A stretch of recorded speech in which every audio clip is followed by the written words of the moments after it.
Good morning class मैंने पहले आप लोगों को एक कुछ होमवर्क दिए थे। अकॉर्डिंग टू दैट होमवर्क उसका हमने सल्यूशन किया है। होपफुली आप लोगों को समझ में आएगा। क्या लिखा है देखिए, a current of 0.5 ampere is drawn by a different filament of an electric bulb for 10 minutes. Find the amount of electric charge that flows through the current. That means आपको क्या दिया गया है, I is equals to 0.5 ampere, T is equals to 10 minutes, that means 10 into 60 seconds. Q is question mark. Formula we know that Q is equals to IT. Q is equal, I की value है 0.5, T is 10 into 60, that means 600 into 0.5, that means 300 coulomb. Hopeful I think सबने ये सही किया होगा। Now next question हमने दिया था class 5.0 into 10⁻18 free electrons are moving through a copper wire per second, यानी कि ये क्या दिया है, small n per second means t की वैल्यू क्या है, 1 second. Find the amount of current in the conductor given charge of electron is 1.6 × 10⁻19 kolam. देखिए क्लास, तो इसको हमने क्या किया, n is equals to 5 × 10⁻18, T is equals to 1 second, E is equals to 1.6 × 10⁻19 kolam और I is क्वेश्चन मार्क। तो Q is equals to IT, I is equals to Q upon T। Q की value क्या, N into E upon T। N की value है 5 × 10⁻18 into E की value कितनी है, 1.6 × 10⁻19 upon 1।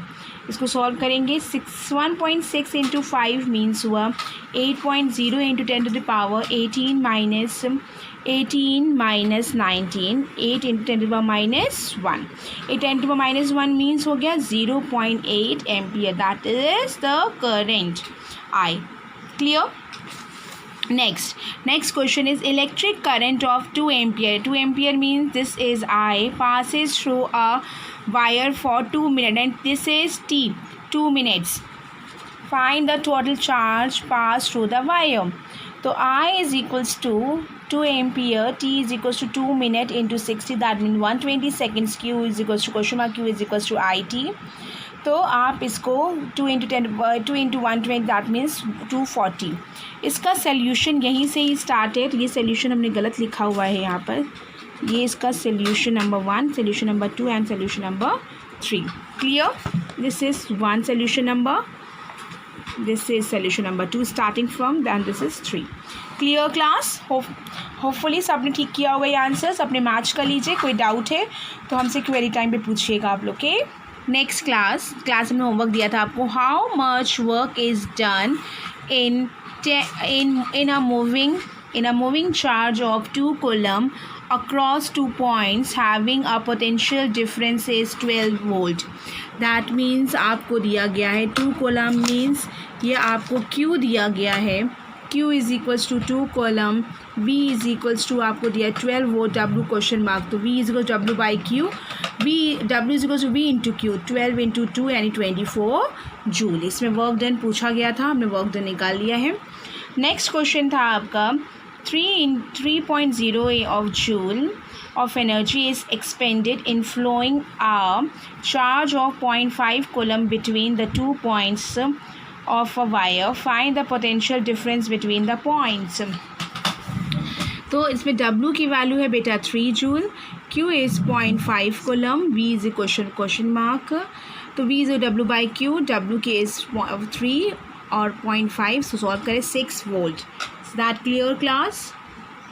Hopefully आपका homework done, your homework is done because I solve all the homework in your in this video, okay? Because before starting the next topic, Ohm's law, I will discuss I already discussed all the homework in this video, okay class? Fine. Before starting the Ohm's law, I will discuss some things, okay? Ohm's law को explain करने से पहले एक हम आपको छोटा सा example देना चाहते हैं ताकि आपको थोड़ा ज़्यादा क्लियर होगा। वो क्या देना चाह रहे हैं, ये क्या है, कोई मैन है, ठीक है।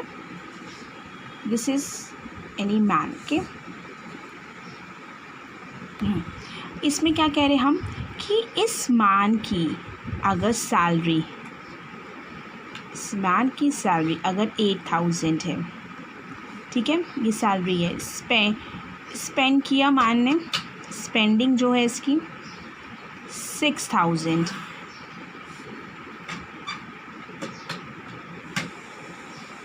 सेविंग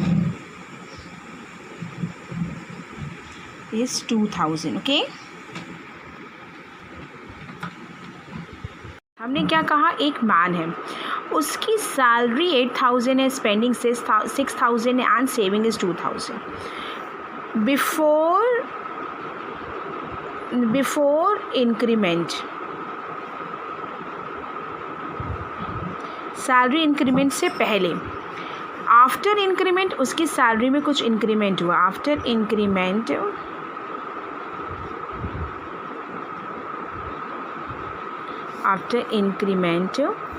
क्या होगा, देखिए इसकी सैलरी, इस बंदे की, इसी मैन की सैलरी जो है हो गई है 12,000, ठीक है।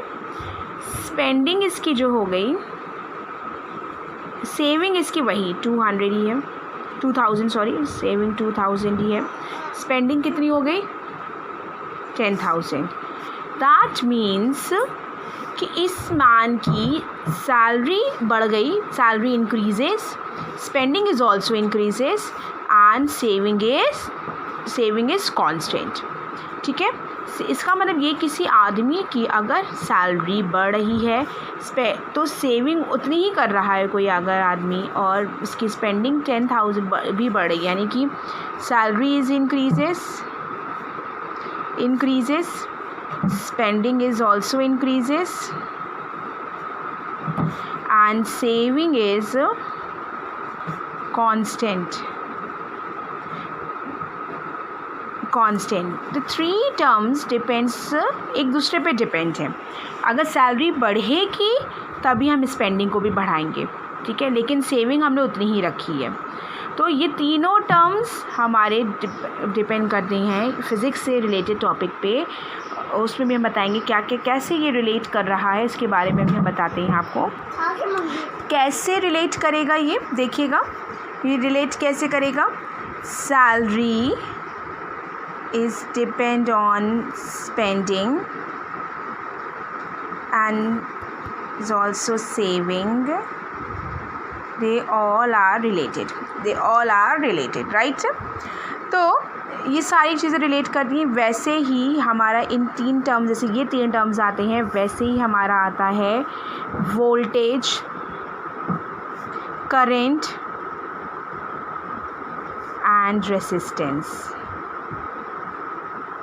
ये तीनों बातें इस पे डिपेंड करती हैं, salary, voltage, current and resistance. इससे समझ में आ रहा है आपको कि वोल्टेज इज इंक्रीजेस, वोल्टेज जब इंक्रीज़ करेगी तो करंट भी इंक्रीज़ करेगी, लेकिन रेसिस्टेंस क्या होगा, सेम रहेगा। क्लियर क्लास सबको? इसमें भी हम लोग डायग्राम बना सकते हैं। Voltage is depend on current and this is relate from resistance. I hope you all understand my language कि all depends upon these factors. Clear? कि करंट, जैसे अगर हमारी वोल्टेज बढ़ेगी तो करंट भी बढ़ेगी, लेकिन रेसिस्टेंस क्या है हमारा, सेम है। Clear class? तो जैसे मैंने भी बताया कि current is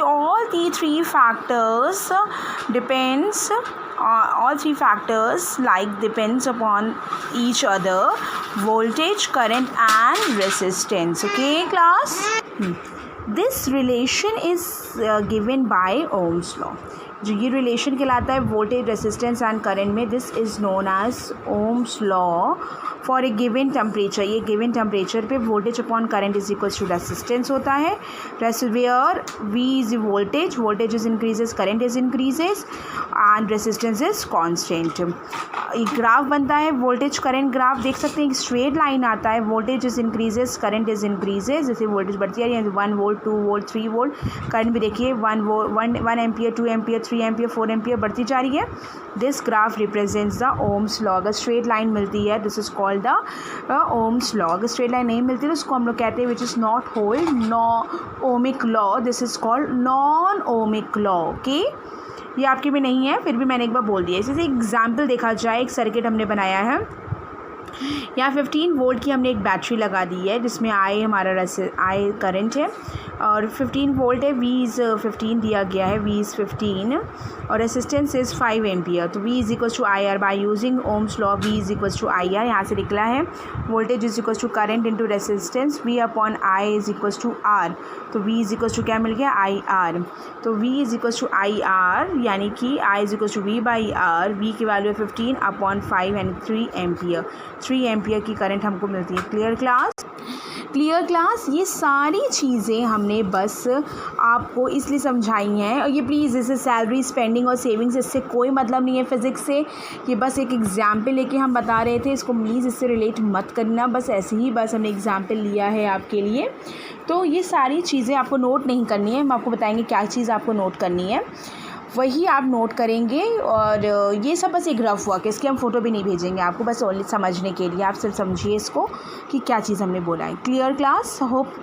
I hope you all understand my notes in all that things. Examples इस पर इस तरह के न्यूमेरिकल्स आते हैं एग्ज़ाम में, इसके भी देंगे आपको, बता दें कैसे करना है हम। क्लियर?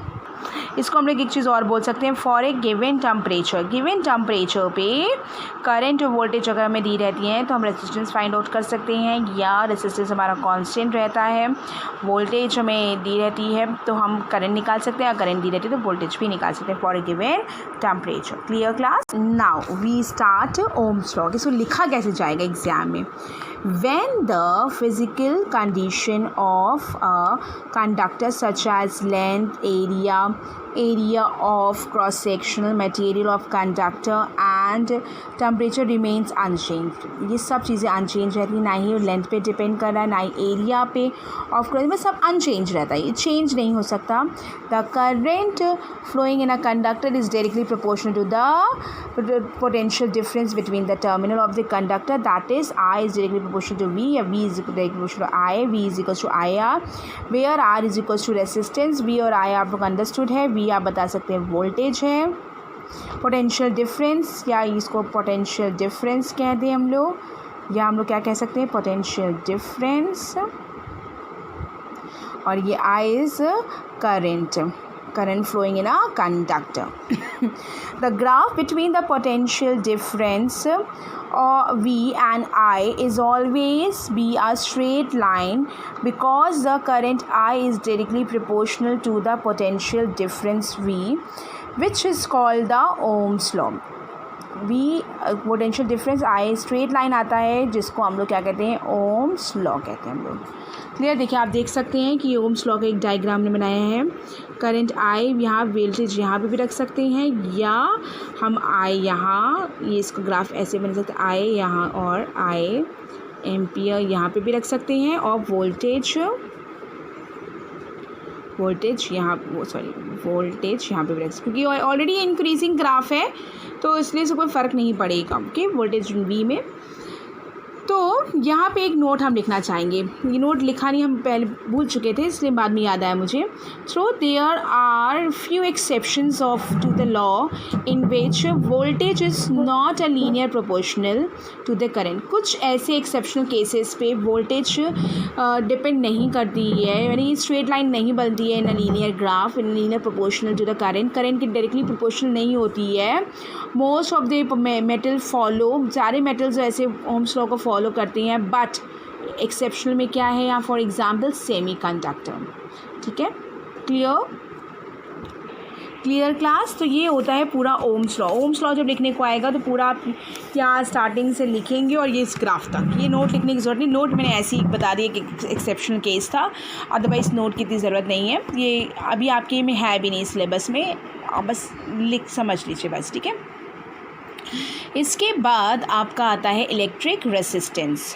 क्लास देखिए, इलेक्ट्रिक रेसिस्टेंस ऐसी प्रॉपर्टी जो करंट फ्लो करती है और उसको रेसिस्ट करना, रोकना।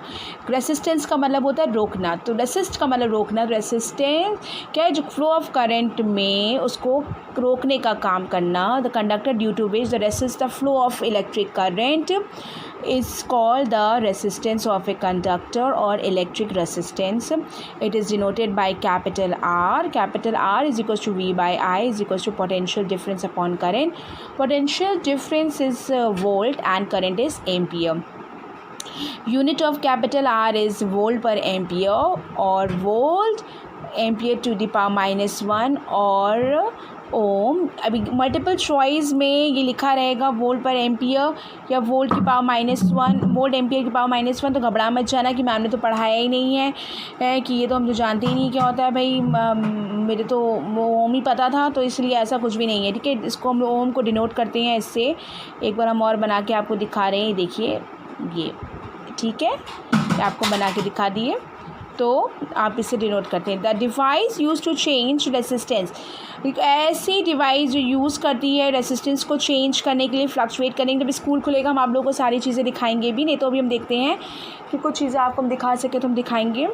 रेसिस्टेंस इज़ द, इसको हम लोग क्या कहते हैं, इसको यूज़ करने के लिए रियोस्टाट का यूज़ करते हैं। प्रैक्टिकली में आपको लैब में जाके दिखाएंगे कि ये रियोस्टाट क्या होता है, वोल्ट मीटर क्या होता है, ये सब चीज़ें। लास्ट ईयर हमने कुछ कंप्यूटर वाले बच्चों को ये दिखाई थी, मुझे दिखाई, उनको हमने कंप्यूटर क्लास में 1-2 बार हम लोग लास्ट के टाइम पे हम लोग की कंप्यूटर क्लासेस फिज़िक्स लैब में हम लोग बैठे थे, तो मुझे जहाँ तक याद है, कुछ बच्चों को शायद याद हो कि नहीं, लेकिन हम लोगों ने ये क्या उसके लिए फ़िज़िक्स के लिए हम लोगों ने सारी चीज़ें उनको दिखाई थी, कुछ चीज़ें इसमें से, ठीक है। ऐसी डिवाइस जिसे हम लोग यूज़ करते हैं चेंज करने रेसिस्टेंस में, this is called the rheostat. The bigger unit is mega ohm and the smaller unit is micro ohm. 1 mega ohm is 10⁻6 ohm and 1 micro ohm is 10⁻6 ओम।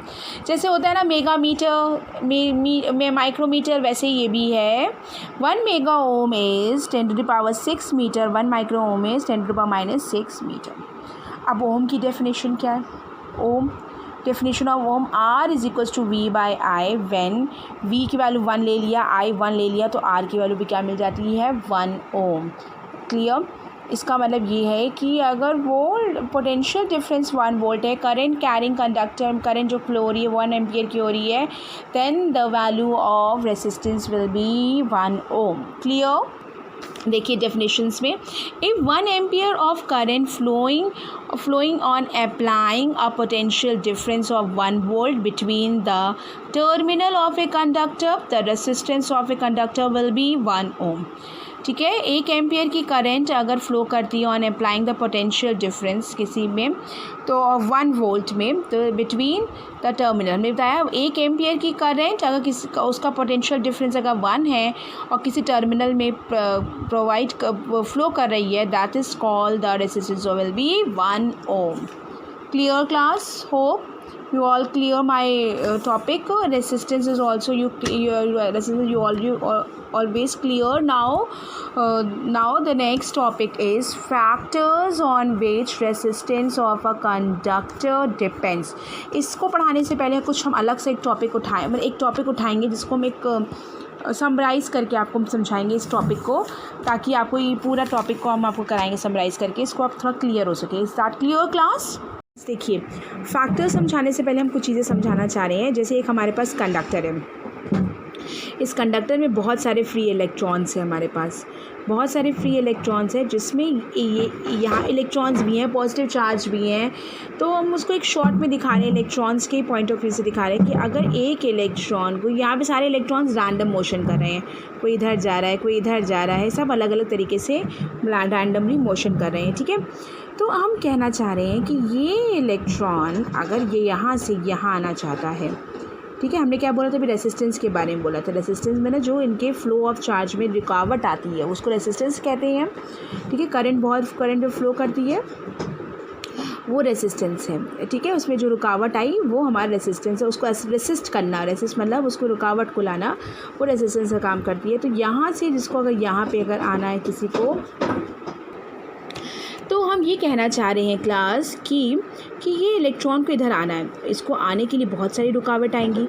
तो हमने इस केस के लिए ये कहा कि इसमें कुछ चेंजेस करते हैं। हमने कहा इस कंडक्टर को थोड़ा सा चौड़ा बना दिया, यानी इसका क्या बना दिया, इसका क्रॉस सेक्शनल एरिया हमने बढ़ा दिया। क्रॉस सेक्शनल एरिया हमने बढ़ा दिया। जब एरिया हमने इसका बढ़ा दिया तो जब इसको यहाँ तक आना है तो ये जब तक यहाँ तक आएगा तब तक ये आराम से निकल सकता है। हम जानते हैं कि मिलियंस ऑफ इलेक्ट्रॉन्स इसके अंदर होते हैं, जिसके कारण थोड़ी दिक्कत हो सकती है। बहुत सारे, हम ये नहीं कहेंगे कि बस तुरंत ही वो कट से निकल गया, लेकिन कुछ बेटर हो जाएगा अगर इसका क्रॉस सेक्शन एरिया बढ़ा देंगे। जब क्रॉस सेक्शन एरिया बढ़ा देते हैं बेटा, तो इससे क्या होता है कि हमारे जो नंबर ऑफ इलेक्ट्रॉन्स होते हैं, ऑफ इलेक्ट्रॉन्स यहाँ मूव कर रहे हैं, मिलियंस ऑफ इलेक्ट्रॉन, ये इलेक्ट्रॉन है, उसके अब ये हम नहीं कहेंगे कि तुरंत मतलब कि कोई कोलाइड नहीं करेगा, ये कोलाइड तो करेंगे लेकिन उसके कंपैरिजन में कम करेंगे, कि इसका हमने थोड़ा स्ट्रेच कर दिया उसको। यानी कि जब हमने एरिया को बढ़ा दिया, इसके क्रॉस सेक्शन एरिया यानी कि कैपिटल ए को अगर हमने इंक्रीज़ कर दिया तो रेसिस्टेंस इसका क्या कर दिया, डिक्रीज़ हो गया। That means R is inversely proportional to 1/A। Same as यहाँ पे जैसे हमने इसको इंक्रीज़ किया है, वैसे एरिया को बढ़ाने पर रेसिस्टेंस यानी जो रुकावट थी वो पहले के कंपैरिजन में थोड़ी सी कम हो गई। सेम एज यहाँ पे अगर हमने इसकी लेंथ को बढ़ा दिया, लेंथ को इंक्रीज़ कर दिया, तो अब तो और ही कंजेस्टेड हो गया, ये निकलेगा तो ये भी इधर जाएगा तुरंत, मतलब बहुत ज़्यादा ही कंजेशन बढ़ गया, मतलब बहुत ज़्यादा ही कंजेस्टेड हो गया। यानी कि R is directly proportional to length of the conductor L। Clear, ये चीज़ें इस पर डिपेंड करती हैं। एंड इसमें एक चीज़ और हम कहना चाहेंगे कि R is inversely proportional to 1/A and R is directly proportional to L। एक चीज़ हमने और लिखवाया था उसमें, R is depend upon temperature and material of the conductor. देखिए टेम्परेचर, क्योंकि टेम्परेचर पे भी ये डिपेंड करता है, इसलिए डिपेंड करता है बेटा क्योंकि टेम्परेचर अगर इंक्रीज़ करता है तो अलग अलग मटेरियल्स के अलग टेम्परेचर जब इंक्रीज़ करता है तो इसमें हलचल ज़्यादा हो जाएगी। यानी कि ये अंडरस्टूड है, हलचल में इलेक्ट्रॉनों में हलचल हो जाएगी। टेम्परेचर में उसका तापमान बढ़ा दिया, टेम्परेचर को बढ़ा दिया तो इलेक्ट्रॉन्स जल्दी जल्दी मूवमेंट करने लगे। दैट मीन्स कि इलेक्ट्रॉन्स का मूवमेंट बहुत हाई हो गया टेम्परेचर इंक्रीज़ करने पे, उसके रेसिस्टेंस भी क्या होंगे, बढ़ जाएगा। यानी कि R इंक्रीज़ करेगा टेम्परेचर को बढ़ाने से। क्लियर, R भी इंक्रीज़ करेगा। अब नेक्स्ट एक आता है मटेरियल ऑफ द वायर का क्या होता है, कॉपर है, वायर कॉपर है, material of the conductor copper का हो सकता है, आयरन का हो सकता है और सिल्वर का भी हो सकता है। क्लियर, तीन हमारे पास जैसे हमने कंडक्टर्स लिए हैं, कॉपर का भी हो सकता है, आयरन का भी, सिल्वर का भी। कॉपर का क्या हो सकता है कि ये भी मटेरियल्स हैं, अलग अलग कॉपर के अलग अलग रेसिस्टेंस हो सकता है, उसमें टेम्परेचर बढ़ाने पे अलग अलग तरीके से इफेक्ट कर सकता है। उनकी रेसिस्टिविटी भी अलग हो सकती है। रेसिस्टिविटी अभी हम बताते हैं आगे क्या होती है, स्पेसिफिक रेसिस्टेंस भी क्या होता है तो इसको भी अभी हम थोड़ी इसको पढ़ा लें तो हम बताते हैं कि किस पे डिपेंड करता है। तो यानी कि R is directly proportional to L and R is inversely proportional to 1/A। इनको कंबाइन किया गया तो आपको मिला R is proportional to L/A, right. तो हमने इसको हटाया, R is equals to ρL/A। ये हमने बताया था, जिसमें रो को हमने लिखवाया था स्पेसिफिक रेसिस्टेंस, आपको याद होगा स्पेसिफिक रेसिस्टेंस लिखवाया होगा या रेसिस्टिविटी लिखवाई होगी हमने, रेसिस्टेंस है ना, और तो या हमने लिखवाया था इसको रेसिस्टिविटी। ओके, तो ये दोनों चीज़ें कहा जा सकता है इसको। अब क्यों कहा जाता है ये स्पेसिफिक रेसिस्टेंस और रेसिस्टिविटी, देखिए class, R is equal to ρL/A। अब ये रेसिस्टिविटी तो कांस्टेंट, ये यहाँ पे डायरेक्टली कांस्टेंट है। ये कैसा कांस्टेंट है ये क्लास, देखिए अगर लेंथ 1 मीटर की है, एरिया अगर इसका 1 मीटर स्क्वायर है किसी कंडक्टर का, लेंथ 1 मीटर है, एरिया 1 मीटर स्क्वायर है, ये 1 मीटर स्क्वायर है ये, और ये 1 मीटर है। अगर हम इसका वॉल्यूम निकालें तो V is equal to 1 into 1 होता है, हो जाएगा, तो 1 मीटर क्यूब इसका वॉल्यूम मिलेगा क्लास। यहाँ पे यही कह रहे हैं हम लोग कि अगर इसमें इसका पूरा वॉल्यूम है इस कंडक्टर 1 मीटर क्यूब है, तो यानी कि अगर हम इसकी बात करते हैं तो 1 मीटर में ये क्लास देखिए 1 मीटर स्क्वायर है इसका रेसिस्टेंस, और ये इसको हमने क्यों किया, area into height, area into length से निकाल सकते हैं इसको, ठीक है। तो अब हम क्या कहना चाह रहे हैं कि तो क्लास ये देखिए, तो इसका तो ये हमें कहना चाहेंगे अगर ये 1 इसी फॉर्म में देखिए R इज इक्वल टू रो, ये 1 है, ये 1 है, ये 1 मीटर, ये 1 मीटर स्क्वायर, तो अगर ये तो R की वैल्यू क्या हो जाती है, रो। तो ये कहा जाता है कि every resistivity is called a resistance, but every resistance not called a resistivity, because it in specific condition कि 1 मीटर स्क्वायर उसकी 1 मीटर उसकी लेंथ होनी चाहिए, एरिया उसका 1 मीटर स्क्वायर होगा अगर किसी कंडक्टर का, तो उस केस में जो रेसिस्टेंस होगा वो रेसिस्टिविटी कहलाती है, सिर्फ उसी पर्टिकुलर केस में। क्लियर, कब होगा, जब उसका 1 मीटर स्क्वायर का कंडक्टर 1 मीटर स्क्वायर का एरिया किसी कंडक्टर का 1 मीटर उसकी लेंथ है, उसको हम लोग रेसिस्टिविटी उसका जो रेसिस्टेंस होता है वो रेसिस्टिविटी कहलाती है। अब मुझे लगता है कि आपको रेसिस्टेंस और रेसिस्टिविटी क्लियर हो गई होगी अलग अलग, कि रेसिस्टेंस का क्या था, हमने बताया था रुकावट किसी भी तरीके का हो, रेसिस्टेंस को किसी से मतलब नहीं है, वो कोई मीटर स्क्वायर से कोई मतलब नहीं कितने का कंडक्टर लिया क्या लिया जाए, लेकिन रेसिस्टिविटी का फिक्स होता है कि उसका 1 मीटर लेंथ होना चाहिए और 1 मीटर स्क्वायर उसकी एरिया ही होना चाहिए उसी कंडक्टर का। तो ये सब जो डिपेंड करता है तुम्हारा लेंथ ऑफ द, ये तुम्हारा जो भी चीज़ें डिपेंड करती हैं ये रेसिस्टिविटी कहलाती है। आर जो है डिपेंड करता है तो वो क्या कहलाती है, रेसिस्टिविटी कहलाती है इसकी। तो अब यही कहने का मटेरियल की बात करे थे, मटेरियल के कॉपर, आयरन, सिल्वर, हर कंडक्टर आप चेक करेंगे हर का अलग अलग रेसिस्टिविटी होती है, सबकी अलग अलग रेसिस्टिविटी होती है। दैट मीन्स आर रेसिस्टेंस भी डिफरेंट होगा, जब रेसिस्टिविटी डिफरेंट तो रेसिस्टेंस भी डिफरेंट होगा, तो हर कंडक्टर हर मटेरियल का रेसिस्टेंस भी डिफरेंट होता है। Clear class. तो ये पूरा जो हमने एक शॉर्ट व्यू बनाया है यही आपके फैक्टर्स का डिपेंड करता है, तो इसलिए अब हम उसको एक्सप्लेन करते हैं उधर कॉपी में। तो इधर ये आपको पूरा, मुझे यहाँ तक उम्मीद है ये क्लियर हो गया होगा कि हम ये क्या बताना चाह रहे थे आपको। Clear class. आज देखिए जैसे मैंने भी समझाया आपको ये सारी चीज़ें कि किस पे फैक्टर्स डिपेंड करें। Factors on which resistance of a conductor depends, these factors as follows. The electrical resistance R of a conducting wire directly proportional to a length of the wire, conducting wire, ये भी समझाया था हमने पीछे। The resistance of the conducting wire is inversely proportional to the area of the cross section of the wire, that is R is equal to 1/A। The electric resistance of a conducting wire depends on the nature of the material of the wire and temperature। बताया मैंने material and temperature, क्योंकि अलग अलग conductor के अलग अलग material के specific resistance होते हैं, और टेम्परेचर पे डिपेंड करेगा। मैंने बताया जिस पीछे अभी आप लोग एक्सप्लेन किया था थोड़ी देर पहले। R is equals to R is proportional to L upon A. R is equals to rho L upon A. Rho proportionality constant is known as the specific resistance or electrical resistivity. Okay. Definition of specific resistance is the definition R is equals to rho L upon A। मैंने बताया था अभी आप लोग को इससे पहले, rho is equals to R into A upon L, यानी कि 1 मीटर का लेंथ लिया गया है, 1 मीटर स्क्वायर इसका एरिया है, तो R इज इक्वल्स टू क्या हो जाता है, रो, यानी rho is equals to R। The specific resistance of a material is equal to the electrical resistance of the wire. Specific resistance जो है किसी मटेरियल का वो इक्वल है electrical resistance of the wire of that material having 1 meter length and 1 meter square cross section area। उसकी length कितनी है 1 metre और उसका एरिया क्या है 1 मीटर स्क्वायर उसका क्रॉस सेक्शनल एरिया है। Clear. Next is the SI unit of the specific resistance. R is equals rho is equals to R upon A upon L। R की है ओम, A की है metre square, L की metre, cut गया metre.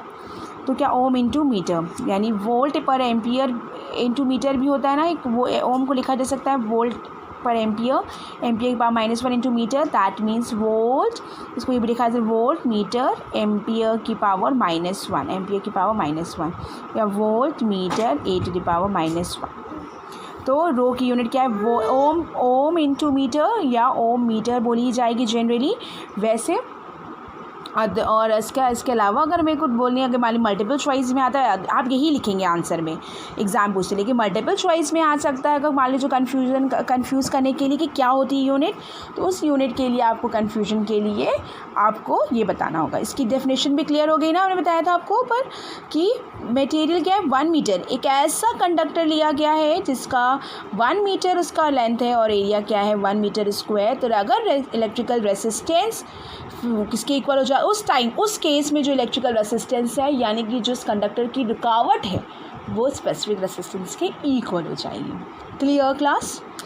वैसे ही अब ऐसे ही इसके होमवर्क हमने दिए question number 3, 4, 6, 8 NCERT page number 221। आपको बुक को हमने पीडीएफ भेजा था पहले, वो आपका होमवर्क है पेज नंबर 203 में टेबल 12.1 प्लीज़ ड्रॉ कर लीजिएगा आप लोग अपनी कॉपी में। Symbols of commonly use components in circuit diagram, circuit diagram में जो जो सिंबल्स यूज़ होते हैं उनको आप लोग प्लीज़ एक बार ड्रॉ कर लीजिएगा। कि उसके बाद एक हम आपको सर्किट डायग्राम बना के दिखाएंगे, पहले आप इतना करिएगा तो फिर हम एक सर्किट डायग्राम से भी आपको कुछ एक्सप्लेन करेंगे। Clear class. देखिए class, symbols of commonly used components in circuit diagram. Components है एन इलेक्ट्रिक सेल, सेल में सिर्फ एक प्लस साइन एक माइनस साइन बनता है, और अब battery of a combination of cells, battery अगर होती है तो हम 2-3 सेल्स बनाते हैं, तो combination of cells is known as battery. ये प्लग की है, ये ओपन है, देखिए इसको क्लोज कर दिया गया एक डॉट लगा के। अब वायर जॉइंट, ये वायर का जॉइंट बताया गया है। वायर क्रॉस, अगर आप विदाउट जॉइनिंग, बिना जॉइन करे अगर एक सर के इधर कोई बांधा है, एक इस तरह से करना है, तो उसको हम लोग इस तरीके से दिखाते हैं। यहाँ जॉइंट में सिंबल है, और अगर उसको क्रॉस करके दिखाते तो हम लोग ऐसे नहीं बनाते कि जैसे कि एक लाइन खींची और ये कर दी, ये क्रॉस करने का नहीं होता, ठीक है, गलत होता है। इसे क्रॉस करना होता है तो इसको हम लोग इस तरीके से सिंबल बनाते हैं। बल्ब को हम लोग इस तरह से बनाएंगे, इधर भी ये ऐसे भी यूज़ किया जाता है। और द रेसिस्टर ऑफ रेसिस्टेंस को इस तरह से बनाते हैं। वेरिएबल यानी रियोस्टाट जो बनाना होता है तो हम लोग इस तरह से बनाते हैं, या ये भी यूज़ कर सकते हैं। अमीटर को ए इस तरह से, और वोल्ट मीटर ये एक तरफ पॉजिटिव बनाते हैं साइन, एक तरफ नेगेटिव साइन, एक तरफ पॉजिटिव एक तरफ नेगेटिव। इसकी भी अभी हम आपको फ़ोटो भेज देंगे, जिन बच्चों के पास बुक नहीं है वो नोट कर सकते हैं, इसको ड्रॉ कर सकते हैं, और साथ में आपको हम न्यूमेरिकल्स की भी फ़ोटोज़ भेज देंगे क्लास, ठीक है। क्लास ये देखिए 3, 4, 6, 8 ये आपका होमवर्क है। 3, 4, 6, 8 इन क्वेश्चंस को कीजिएगा। पेज नंबर देख सकते हैं 221 में, इसकी फ़ोटोग्राफी भी हम आपको भेज देंगे, सेंड कर देंगे।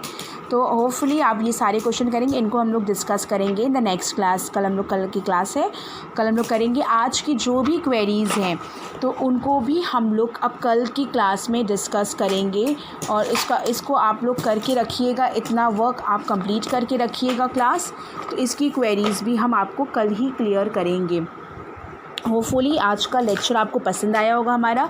प्लीज़ इसको लाइक ज़रूर कीजिएगा, और इसको बार बार घर बैठ के पढ़ो, रीड करो, जो प्रॉब्लम है उसको हमसे पूछो। कल न्यूमेरिकल सॉल्व करने की कोशिश करना, हो सकता है होपफुली तुम आराम से करोगे। इसके एक्स्ट्रा क्वेश्चंस अगर हमें देने होंगे तो भी हम दे देंगे, और वो बात की बात है। लेकिन पहले जो भी हमने होमवर्क दिया 4 क्वेश्चंस और एक जो सिंबल डायग्राम बनाने को दिया, उसको प्लीज़ ड्रॉ करना।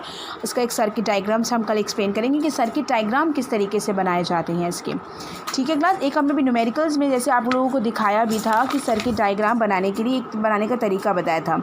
ये जैसे कि एक बैटरी लगी है, ये रियोस्टाट है, ये आई फ्लो करी, हमेशा करंट कहाँ से फ्लो करती है, पॉजिटिव टू नेगेटिव। ये हमने बताया था, positive terminal to negative terminal हमारी करंट फ्लो करती है। Clear class. All the best, done your homework and watch carefully my video, okay. Thank you class.